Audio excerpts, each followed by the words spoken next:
You know those days when everything gets nuts at the last minute? That's today, because in just the last hour or so, there's a whole bunch of breaking news coming in, starting with the Supreme Court blocking the president's test or vax requirement for big businesses that would have affected 100 million people. Chances are you or somebody you know would have been affected by this. We're live with the other mandate the court left in place and how the president responded just a couple minutes ago. Also in the last couple of minutes, a big move targeting big tech by the January 6th committee, slapping down 4 subpoenas for Alphabet, Meta, Twitter, Reddit. What's behind that? And the major arrest with a charge we haven't seen yet against an Oath Keepers leader. Plus, our Craig Melvin, one-on-one with Vice President Kamala Harris for an interview that's been making headlines all day. And in our show tonight, Craig's one-on-one with us with the backstory on what it was like behind the scenes. And the sheriff investigating that deadly Rust shooting says Alec Baldwin hasn't handed over his cell phone, even though there's a warrant. More on that and the new lawsuit pointing the finger at the prop company for those live rounds on set. Plus, Prince Andrew stripped of his royal titles today by his own mom, Queen Elizabeth.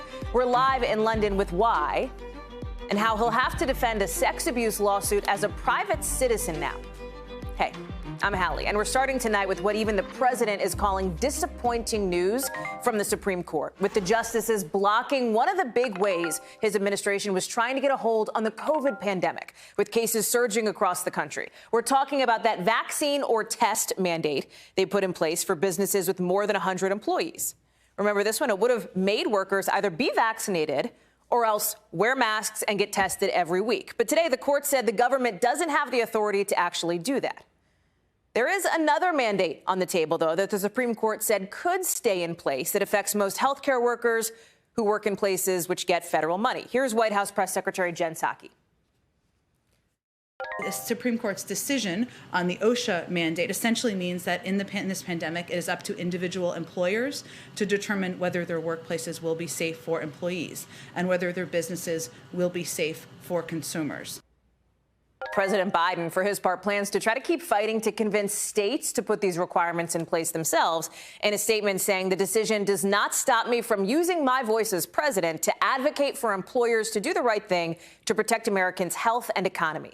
I want to bring in now Pete Williams. Pete, it feels like you and I have been talking about these vaccine mandate issues that have been in front of the Supreme Court for weeks now. Talk about this ruling, how significant it is.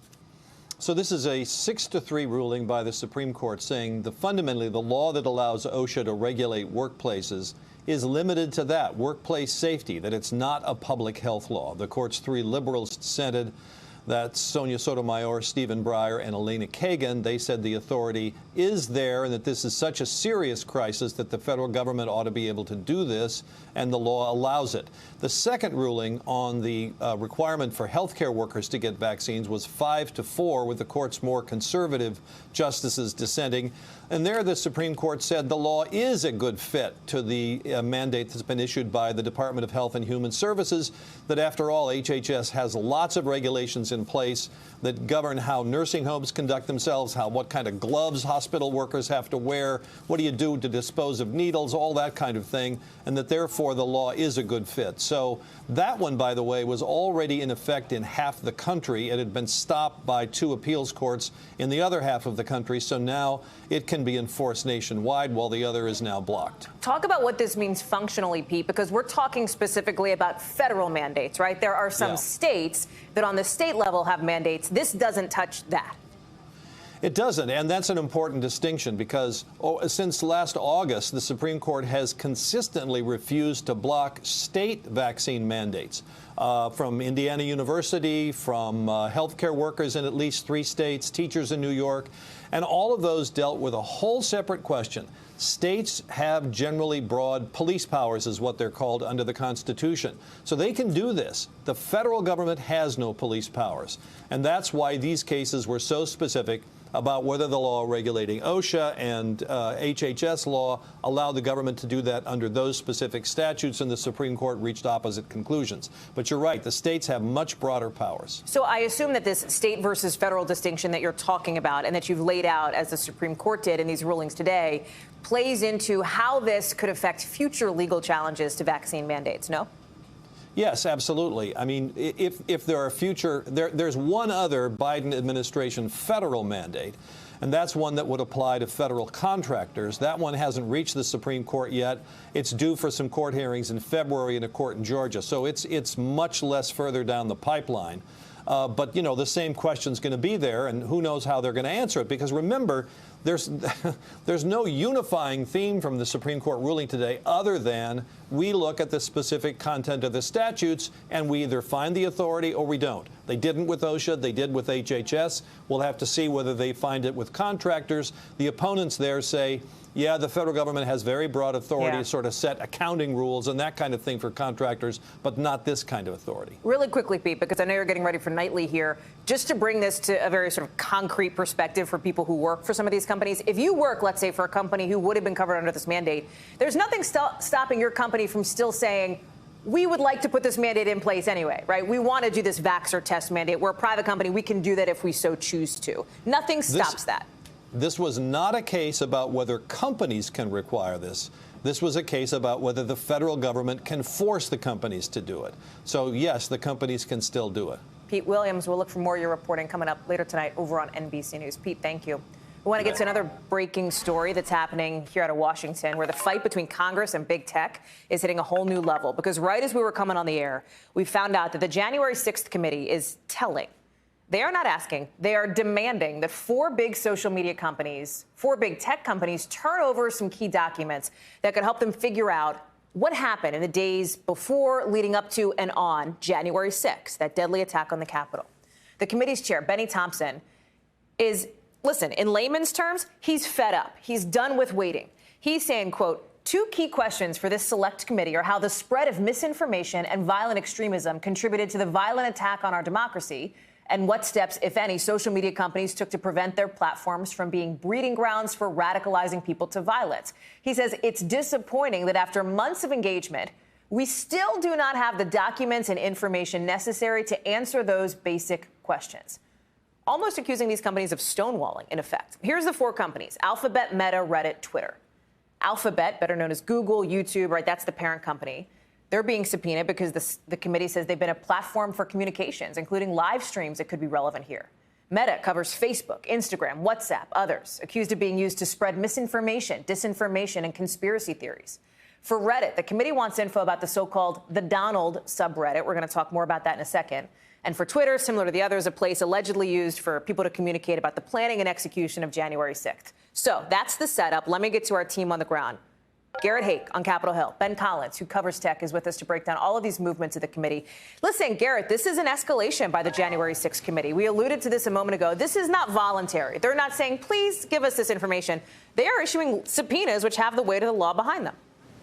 That's right. And these tech companies are probably less likely than some of the members, some of the Donald Trump acolytes, to engage in long lawsuits with this committee. They don't want to be dragged into that fight. They've got profit motives to look out for. Now, these asks, these demands are expansive. They are looking for tons of information about how people communicated, how they use these tools either to radicalize people or to actually conduct planning discussions, live streams of the events of that day. So you can think of this as probably one of the biggest, broadest actions yet by the committee, just to gather more data for their investigation.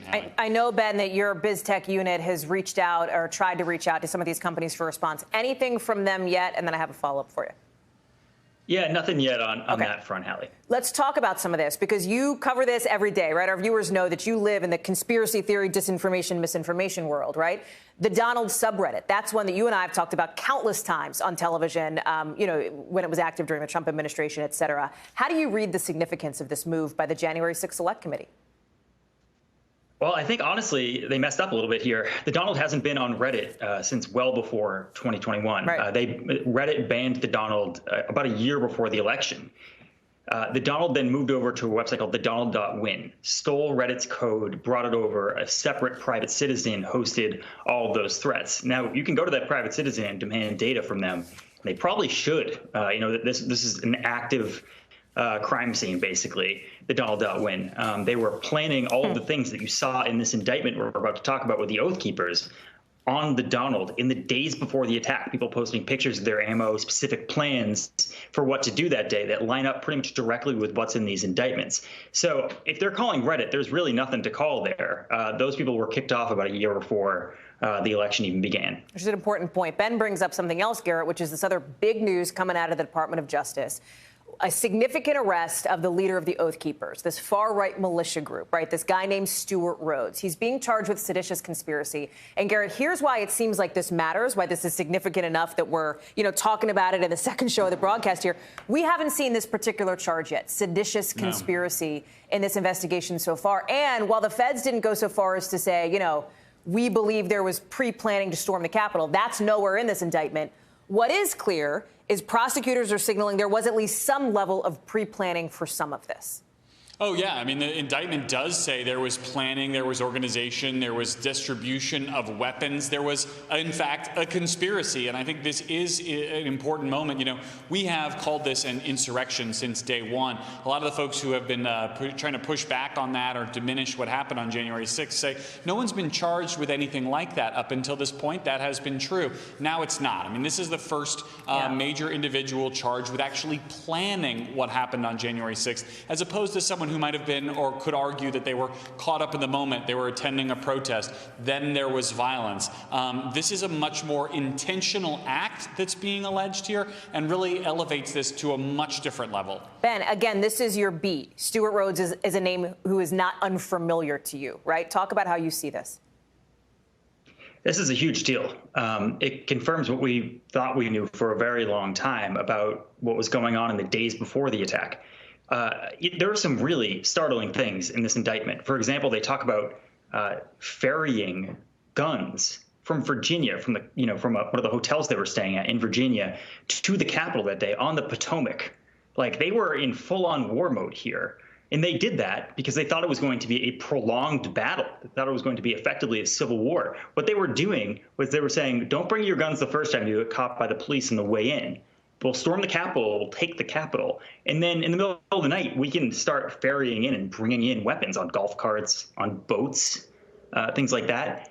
That's in this indictment. It's it's truly startling. So this was a militia doing militia stuff that day. But in the days beforehand, they were planning a full-scale attack. And to that point, we saw that video in the days on and after January 6th of that military column, that so-called stack, which is also referenced here, of these folks basically lined up one after the other, making their way up to the Capitol. Garrett, before I let you go, we've got to talk about a story that broke right as we were coming on the air 24 hours ago, right? Kevin McCarthy, the House Republican leader, was asked, right? This was a voluntary request for information from the January 6th committee, separate from the subpoenas we talked about earlier, right? Kevin McCarthy has now come out and said, I'm not going to cooperate. Shocking nobody, I think. But Benny Thompson is still leaving the door open for a subpoena. Doesn't feel like the committee's quite there yet. Talk me through where this goes. Yeah, the committee is not there yet. I interviewed one of the other committee members earlier today who said exactly that, that they're still hoping they can get some of these Republican members to comply of their own free will. Part of that is this is uncharted territory, legally speaking, when it comes to subpoenaing members of Congress. For some of these folks, it's a different reason. They can argue that, they were engaged in the legislative process. McCarthy's issues are a little bit different. This is all about his conversations with Donald Trump on January 6th, in the lead up, afterwards. He doesn't really have that constitutional shield here. But nevertheless, the members of the committee don't necessarily want to go down this road, get bogged down in legal challenges, and they don't want to create a precedent. They're as aware as anybody else that Republicans could be in charge of this body again next year, and then subpoenas might be flying their direction on things that they think are invalid. So it's a big decision for the committee to face now about whether they want to escalate against their Republican colleagues. Garrett Haake, Ben Collins, thank you both for this great reporting and great conversation. I really appreciate it. On the fight against COVID now, we are seeing these numbers really in a place that nobody wants to see them, right? With the U.S. recording 8.6 million new COVID cases in just the first 12 days of this year. At this time last year, we were at 2.9 million. Think about that. So the administration's response has been to do three things. First, they've announced this deployment of more military teams to try to help hospitals in 6 hard-hit states: New York, New Jersey, Ohio, Rhode Island, Michigan, New Mexico. They're also working to make masks, high-quality masks, available to people for free. And third, they're looking at making 500 million COVID tests available to people, more of them. A White House official clarifying to NBC News that 500 million of those tests will be sent out later this month after Vice President Harris told our own Craig Melvin they'd go out next week. We're going to have more on Craig's exclusive interview with the vice president and more on that specific moment later in the show. But right now, I want to bring in Dr. Kavita Patel for, I think, some really important perspective and expertise here. Because, Dr. Patel, we've been in this wave, right, this Omicron wave. You see the Biden administration looking to help some of these hard-hit states. But the Department of Defense, I spoke with a Pentagon official 2 hours ago. They've said, yeah, we've been on this mission since August, right? This is a continuation of a mission that we've already been doing for 6 months. Is it going to make enough of a difference in your view? It's only going to be kind of a stopgap, if you will, a Band-Aid, Hallie, just because there's so many staff shortages. There's no way any military medical team can come in and wholesale replace staffing of all kinds, respiratory therapists, nurses, injections for IVs, to deal with the incoming crowd. So we really do need to get this wave peaked, which we hope to soon, and cases to decline. It'll help, but they can't replace all the demand that's there. There's also this discussion over masking, and I think people can't hear enough about this because the CDC says tighter masks are the better way to go. The tighter, the better. But any mask is better than no mask. They haven't specifically said, go out and order KN95s or N95s, even though I think a lot of people have come to that conclusion on their own. What is your advice on how we should approach masking at this point?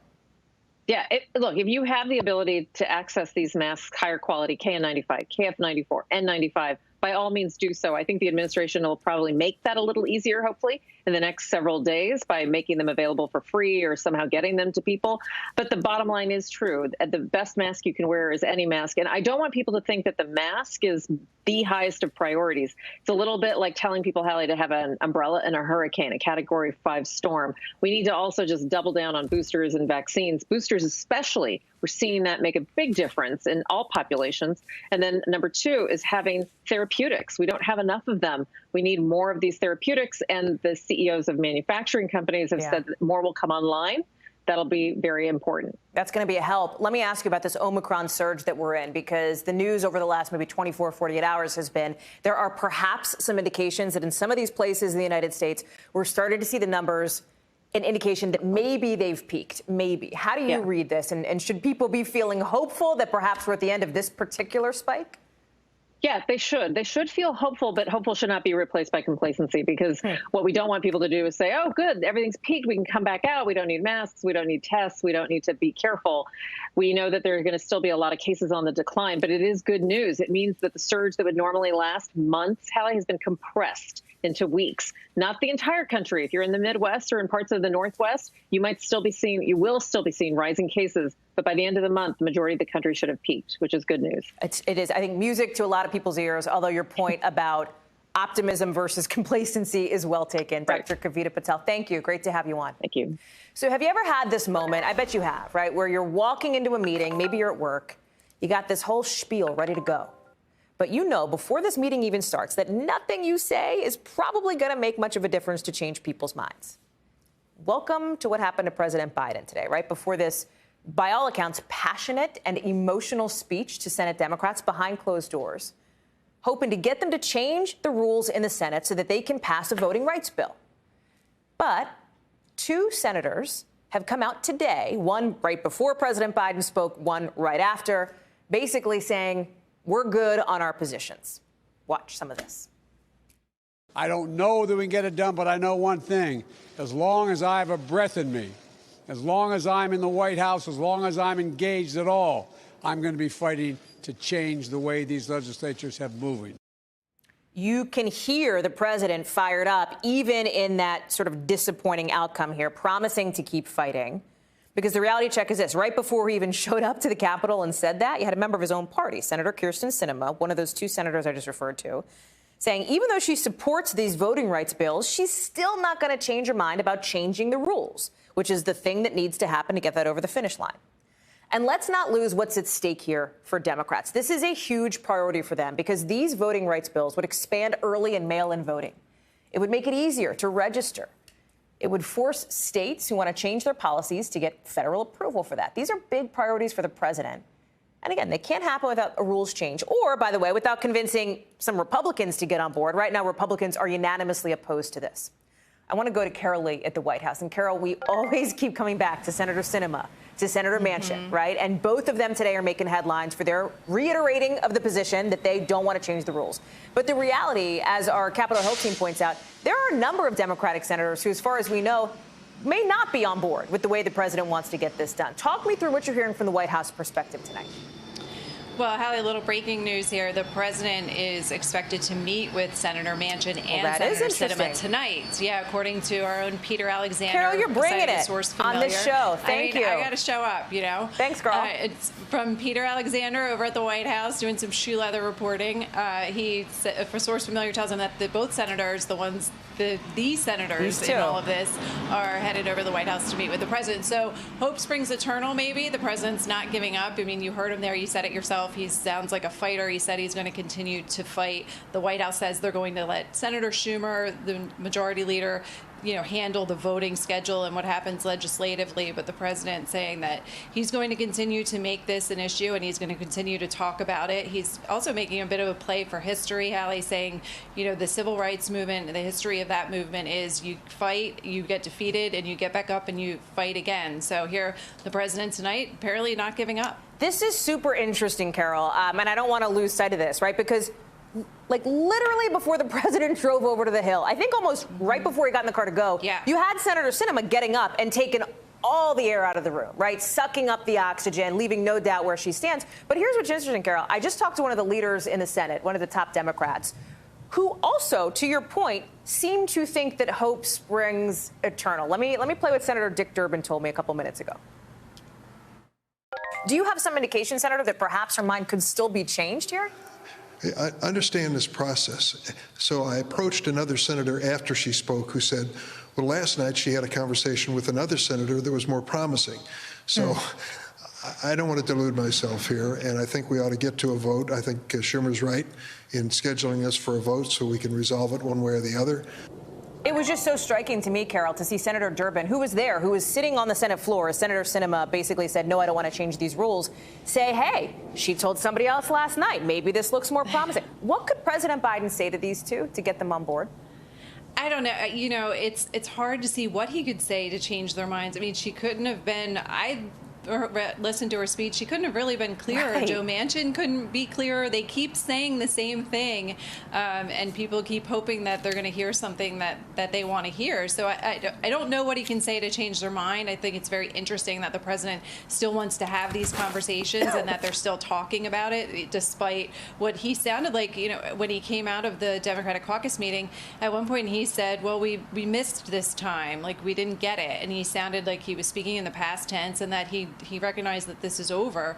So to be a fly on the wall in the Oval Office tonight, no kidding. Carol, get in there. Plant some bugs, Carol. Listen, I don't want to get lost in the, I think as you know, I'm a political reporter, you're a political reporter. I could talk to you for an hour about the ins and outs of the timing and the vote and all that.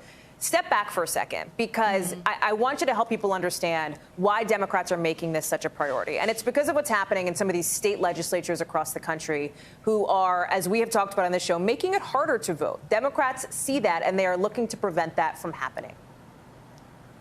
Yeah, that's right. And, the president, what I found interesting, if you step back and you look at President Biden, he's somebody who, as vice president, as a senator, had this phrase where he would say, you can question a man's judgment, you never question his motives. And what we've seen now is him come out and question motives and turn that upside down. And what you hear from the White House and people close to the president, and you can hear it in the president's voice, his own words, is that he just feels really strongly about this, that this is a moment where all of that goes out the window and you need to stand up and say where you are on this, and that history is paying attention. And so I think that's why you're seeing him come out so forcefully on this and doing things and saying things that, even though he knows that this is probably going nowhere, he's still sticking his neck out to try to say, at least lay down a marker on where he stands. Carol Lee, I hope you and our colleagues in the White House unit, Peter Alexander and others, get some pizza tonight and wait for news out of that meeting with President Biden and those two senators. Carol, thank you.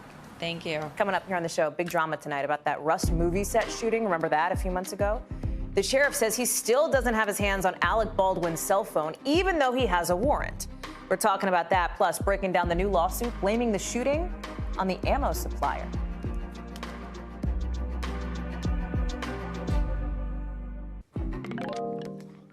So the Santa Fe Sheriff's Department is taking some issue at what Alec Baldwin has been saying, that Baldwin is doing everything to help in the investigation of the shooting death on his film set, after reports he hadn't turned over his cell phone. First, here's Baldwin about a week ago. Any suggestion that I am not complying with requests or orders or demands or search warrants about my phone, that's bullshit. That's a lie. Okay, but today, the sheriff's office came out and said, so far, the cell phone has not been turned over to authorities. They say Baldwin's lawyer got a warrant for Baldwin's phone in mid-December, and when it wasn't turned over, they asked for the district attorney's help. Since then, they've been trying to negotiate with Baldwin's attorney to get that phone. The attorney for Baldwin has already responded now with a statement of his own, saying they've reached an agreement with the DA last weekend, and Mr. Baldwin's phone is being turned over this week for review. He went on to say the process all happened for privacy reasons, so that anything else unrelated to the movie set shooting would be protected. The sheriff's office has not responded to that. So this is where we stand on that front. But here's the other piece of this, right? The backdrop to this, it's happening as a woman in charge of guns on the set of Baldwin's movie has filed a civil lawsuit against the shop that supplied the guns and the ammo for the film. Let me bring in Danny Savalos here, because, Danny, let me start with this newest development, this back and forth that seems kind of contentious over Alec Baldwin's phone. Explain how this process is supposed to work and how it looks like it worked here. Here's how it's supposed to work. If the police ask for someone like Alec Baldwin, a celebrity, for his phone, which contains, all of our phones contain the most private information about our lives, then the answer should be go get a warrant. Now, I'm a defense attorney, so take that for what it's worth. But that's exactly the position Alec Baldwin should take. And there are a lot of people out there that are going to say things like, well, I don't have anything to hide. I would have turned my phone over. Guess what, Hallie? Those are usually the people who really do have a lot to hide. So in a case like this, you've got a high-profile individual, lots of sensitive information on his phone. He's got to negotiate, because the police in this case, they won't go through that phone with a scalpel. They'll go through it with a battle axe. Let me talk about this lawsuit here, too, because we've heard this name, Hannah Gutierrez-Reed, the armorer on set. She's now filing a civil suit. She's blaming this prop company for having basically the live ammo that killed the cinematographer, Helena Hutchins, here. Now, the filing says that this company, named PDQ Armored Prop, gave the production real bullets in the same boxes as fake bullets, the dummy stuff. And that Hannah, quote, relied upon and trusted that the prop house would only supply dummies or blanks. We know, Danny, that the armorer's name has come up a lot in these past few months. Do you think she has a real case here? This lawsuit, I read the complaint, she blames everyone else. She blames you, she blames me, she blames Jimmy Hoffa. There's everybody on that list except her. And the challenge is also, what exactly are her damages? I mean, I know that she alleges she has damages, but is she really the plaintiff in this case that was harmed? I think this might have been a bit of a public relations stumble for her, but I do see the strategy. The strategy is through civil litigation, get out all of this information to show that there were other people that she believes are responsible. But the bottom line is she's the armorer, and the buck theoretically stops with her. One of the people she points the finger at is Alec Baldwin in this lawsuit, because Baldwin, we know, has said, and we covered this when it happened, he said in a very high-profile interview that he didn't even pulled the trigger when the gun went off. That's what he has said, right? That wasn't something that he did. This lawsuit says that Baldwin did not respond to the armorer Hannah's request back in October to quote, schedule cross-draw training, right? Baldwin has said he spent time getting safety instruction with her. Do you think that safety instruction, Danny, would absolve him legally of responsibility as it relates to this lawsuit? I mean, it might help, but keep in mind it's more used as an allegation by the plaintiff here, by Gutierrez-Reed, that safety protocols weren't followed and that she's framing herself as someone who made all these efforts and nobody listened. Danny Savalos, thank you so much for your insight and for being with us on that. Thank you. Coming up here on the show, police in Utah apparently making mistakes in the Gabby Petito case, according to a new report. Remember this video when officers stopped Petito and her boyfriend Brian Laundrie last August? We're going to break down what investigators say should have been done differently. Plus, TikTok stars are raking in more money than some CEOs. We're talking about the numbers that may have you wanting to quit your day job. Coming up.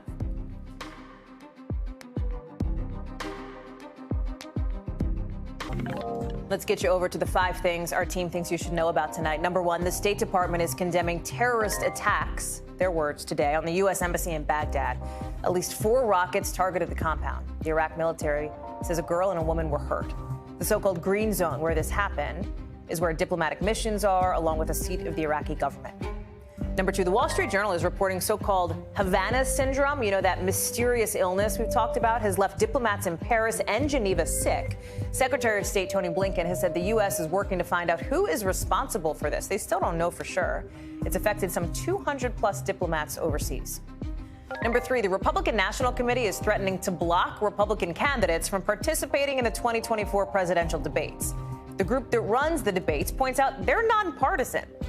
The RNC says it wants the debates before early voting starts, and they don't want to hold any after absentee ballot mail deadlines for military personnel and overseas visitors. That's just part of the issue. Number 4, one of the country's biggest student loan servicing companies, Navient, reached a $1.85 billion settlement with 39 states because of its, quote, predatory behavior.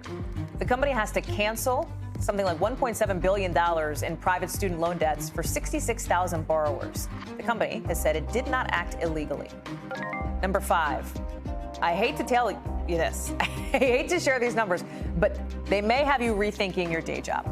The top TikTok earners are raking in more money than some of America's top CEOs. We're talking about stars, Charli D'Amelio, Dixie D'Amelio, Addison Rae.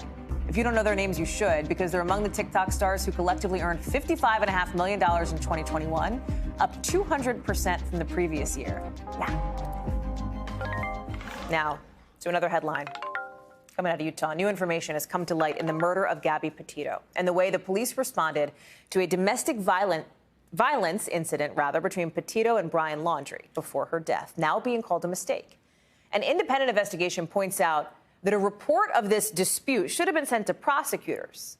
In a case that already had so many unanswered questions, this report is raising even more. Maura Barrett takes a look and reports on what officials think went so wrong here. This is what I'm going to do. I've decided I am not going to cite you for domestic violence battery, okay? That's a Moab, Utah police officer speaking with Gabby Petito and Brian Laundrie back in August 2021.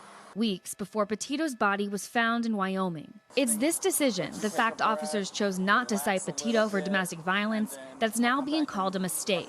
A review by an independent law enforcement agency found that officers made, quote, several unintentional mistakes stemming from that choice. The review also says police reports are, quote, missing significant details around the who, what, when, where, and how of the incident. This body cam video showing Petito tell police she had slapped Laundrie. Officers working to figure out her intention. When you slapped him those times, were you attempting to cause him physical pain or physical impairment? Was that what you were attempting to do to him?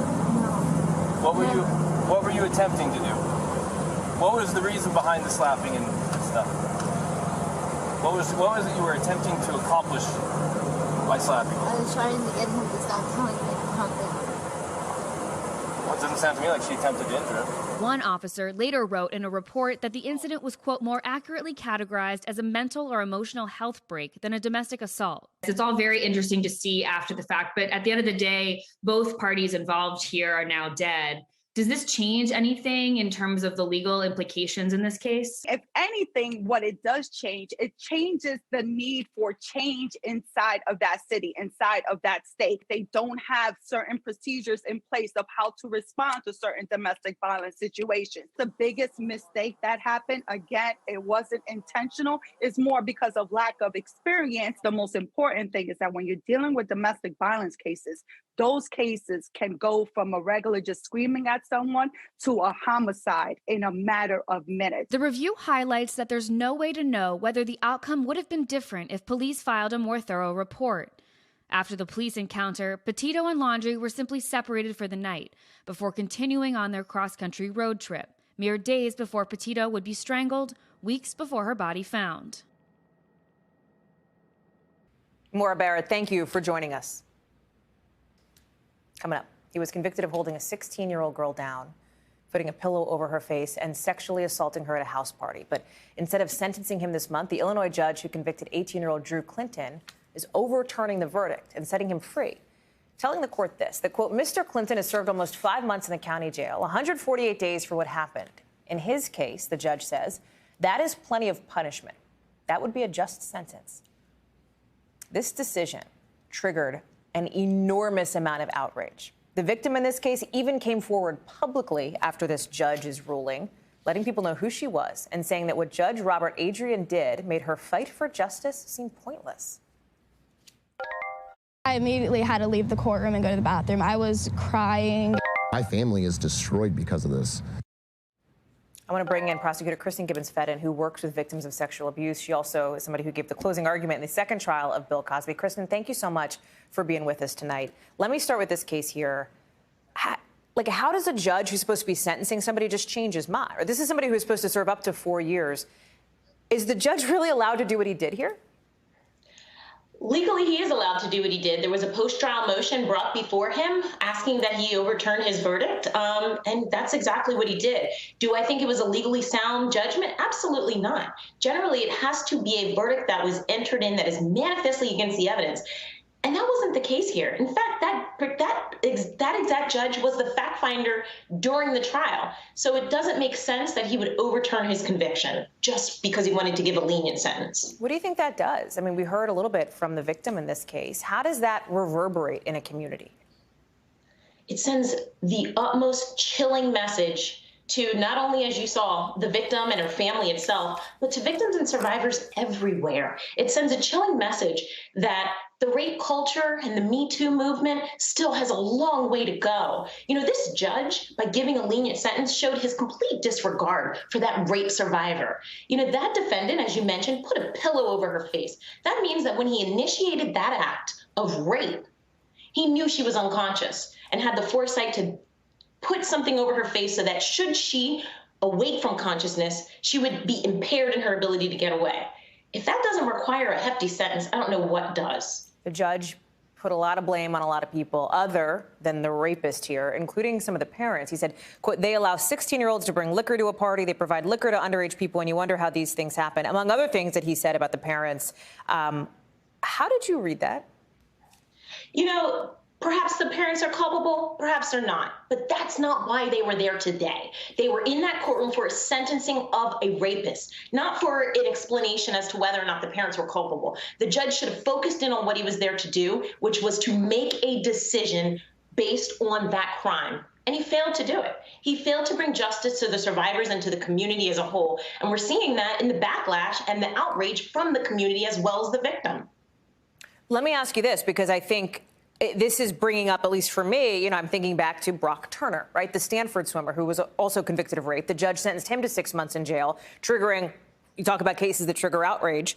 This one sure did, right? That led to a recall election for the judge, a new law on prison terms in California for rapists. How do you see the anger that this has created in Drew Clinton's case? What are the potential consequences, and I mean, you know, repercussions longer term in here? Like, in other words, could this outrage have an effect? Sure, this outrage could absolutely have an effect. You know, in many jurisdictions, judges have the ability to be recalled, as it was in that jurisdiction with Brock Turner's judge. It may not exist here, but then they also have the ability to be retained. The voters have a lot of opportunities to get this judge off the bench and to have him sanctioned and or disciplined. And I'm hopeful that the society in that community will employ any and all measures to hold that judge accountable for that decision that he made. Kristen Gibbons-Fedden, really glad to have you on tonight. Thank you. I'm Craig Melvin, sat down for a one-on-one with Vice President Kamala Harris. We're going to get a behind-the-scenes look at how that exclusive interview came together. That's tonight's backstory. And one of the tallest and most luxurious buildings in San Francisco, it's tilting. Now there's a rush to stop a potential disaster from happening. That's coming up in The Local.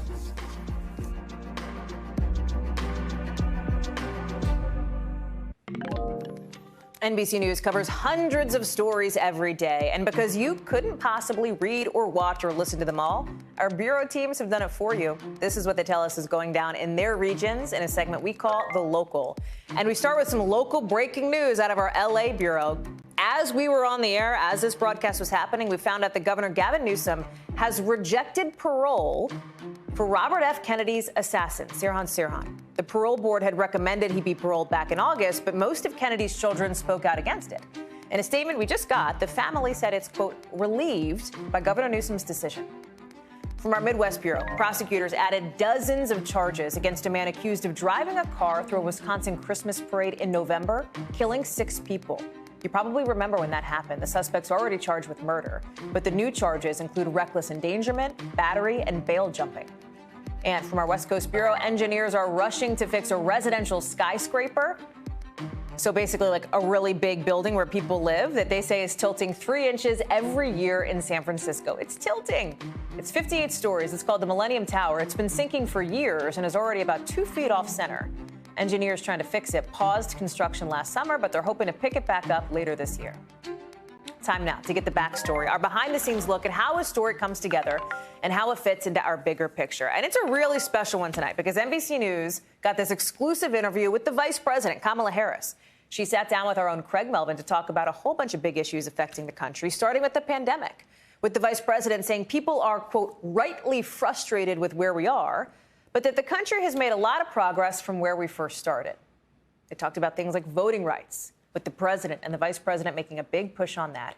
The economy, even with the presidential ticket, would look like in 2024. Craig Melvin is joining us now, making his debut on Hallie Jackson Now on NBC News Now. Craig, are you the best for coming on? I'm so excited to get the behind-the-scenes scoop on this interview. Thanks for being here, pal. You have a small child. You know this is right smack in the middle of dinner time. I'm so sorry, but I'll make it quick, and we're so glad you're here. Talk about the prep, Craig, for, this segment. You've never been on, so this segment is all about you and, like, how this story comes together. How do you prep for an interview like this, right? How do you get ready for something? That. Well, I don't like to talk about me, but... Since when? Since when? Oh, come on. But I mean, you did this. You know what it's like to be at the White House every day. In terms of prep for an interview like this, being fortunately for me, and you have this benefit as well, being on MSNBC every day, I mean, you are obligated, duty-bound, if you will, to read everything that comes in front of you. So, fortunately, I have... over the last few years, followed politics very closely and the news cycles very closely, not just for my cable news responsibilities, but for the Today Show as well. And so that's a large part of the prep, just reading the paper every day. But I want to make sure that your viewers and listeners know this. We are blessed with producers who are so much better and smarter and more well-prepared than a lot of us are. And when interviews like this, whether it's the president or the vice president, when those interviews come to be, we lean on those producers who spend, in this case, 3 or 4 days making sure that we aren't just focused on the issues and the questions, but if you ask this, she's likely going to say this.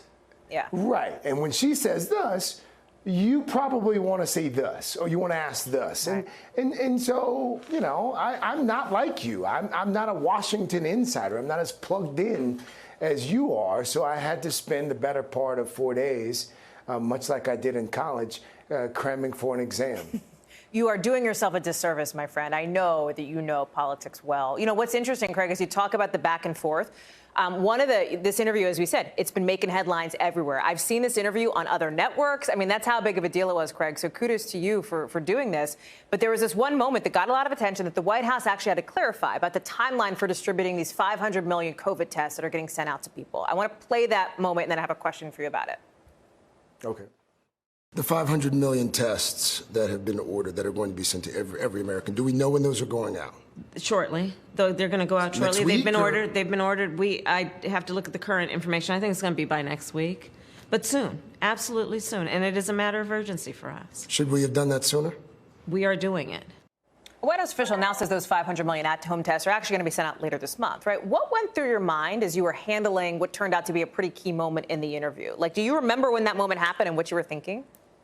Yeah, I do. I do, because that was, for me, and I think it probably varies from correspondent to correspondent, anchor to anchor, but for me, that was one of the things that I wanted to make sure I got to during our conversation, because that, when you start talking about 500 million rapid tests being sent out to the masses, that's a big deal. I mean, that's the kind of thing that really does impact just about everybody who's watching and listening. So I wanted to drill down on a timeline. And I did not know the answer to the question going in. So when she said next week, admittedly, I was a bit taken aback. I was like, oh, wow. That would be pretty quick. My father was a mail clerk at the Postal Service for 40 years. So I know how the post office works. So that would be, and we'd also gotten some reporting from companies who manufacture these tests, and they had indicated that it was going to take a couple of weeks to get that many tests ready for distribution. So when she said next week, I immediately was like, oh, what, that sort of raised the old antenna. And then lo and behold, this morning the White House sent out some clarification. Yeah. And it's going to be not next week, but a couple of weeks. Hopefully by the end of the month before those tests are out. And as you pointed out, 500 million tests announced a couple of days ago, and then today 500 million more. People will probably know because they watch you on the Today Show every morning. You live in New York. You used to live in D.C. I know that. You came down here for this interview. You know the city. But had you been, I think people like to know, this part of the White House campus before? Like, talk about, you got to go through security. You probably had to do a COVID test, Greg. I don't know for sure, but I know that when I used to cover the White House, we would have to do rapid tests if we were going in to be part of the pool or something. Talk us through, like, how, do you have to get there 10 hours in advance? What's that like? Before I answer your question, I will tell you, this backstory segment that you do here, I didn't fully appreciate how true to the title it was. Craig, we're not messing around. You should watch the show more, dude. Like, what do you do? What else are you doing at 5? What are you, busy? Well, like the small kids. What, you have 2 shows and children? Well, yes. But to answer your question, yes. So, but here's the thing, Hallie. We get tested every morning at 30 Rock before the Today Show. So we get in now even earlier than we were. So we get the rapid test and the PCR before the Today Show, and then we have to get a negative test before we can actually appear at 7 o'clock. And we thought that would be sufficient for the administration. It was not. So when we landed, and we took the 12 o'clock flight from LaGuardia, we get in at like 1 o'clock. We get over to the White House at 2 o'clock. The interview set for 3:30, and they want us to take a rapid PCR at it's like 2 o'clock. And so we get there. By the time I land, obviously at LaGuardia, there's a delay. Yeah, God, Craig, Craig, I got to tell you. The news out of this is you got on a noon flight for a 3:30 interview with the Vice President of the United States. I'm sweating a little bit just thinking about that. That's a lot of trust in American Air, my friend. A lot of trust. Yes. Okay. You know. And especially going from LaGuardia to DCF. So we get there and we take the test and fortunately everything turns out fine. Okay. But I was probably in the chair for about 30 minutes before she got in there. And here's another dirty little secret about about the White House right now. The masks that you're forced to wear, at 30 Rock, you can get away with surgical masks right now.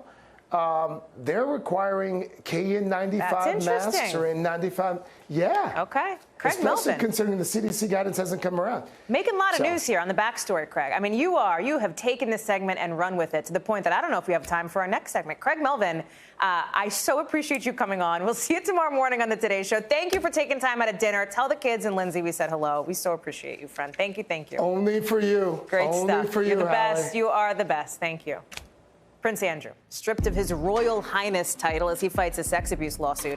We'll talk about how the Queen is distancing the palace from all of the Duke of York's legal drama in a sec.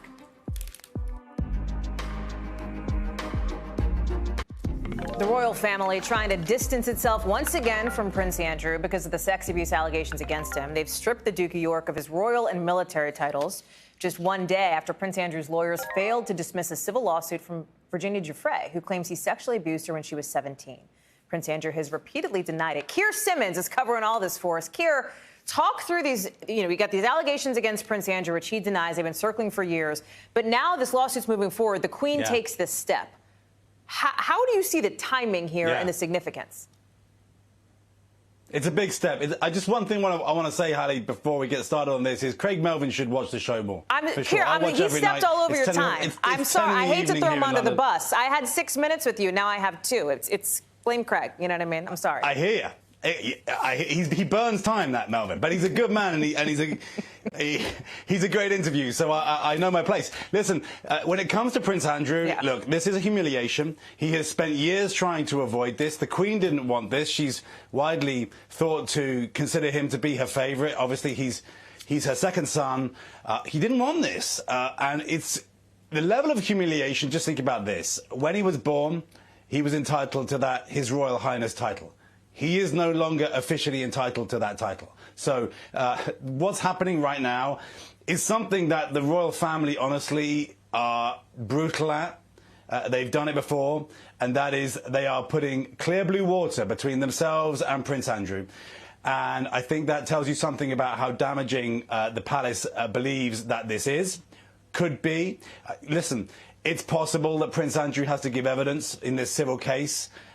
And if that's the case, then the royal family really don't want that. But don't underestimate how much of a wrench this will have been for the Queen, how much she didn't want this day to happen. Yeah. Now, the details we know because we've reported them multiple times. Virginia Giuffre has this civil case in which she is alleging that she had sex with Prince Andrew when she was 17, that she'd been trafficked by Jeffrey Epstein. I mean, you just have to say that to understand why it is that the royal family and the Queen have reached this point where they've decided that they have to take this action. There's no going back from this. Prince Andrew has fought to try to get back to being able to be a working royal, if you like. That's not going to happen. That's never going to happen again, no matter what the result of this case. I mean, that's how much of a big deal it is for him and for the royal family. I only have 30 seconds, but I have to ask you, Keir, because one of your colleagues in the London Bureau said on this show not too long ago that it's probable that Americans kind of care more about the royal family here than Brits do overseas. Do people in the UK, how is this being received in the UK, right?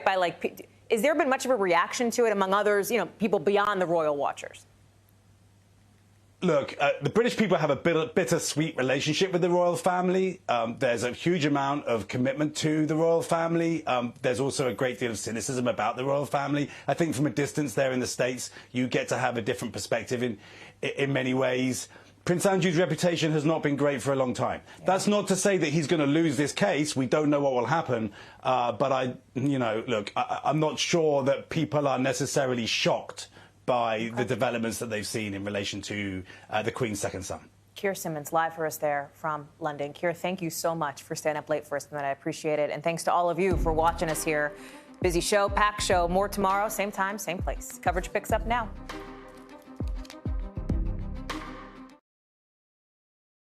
Thanks for watching our YouTube channel. Follow today's top stories and breaking news by downloading the NBC News app.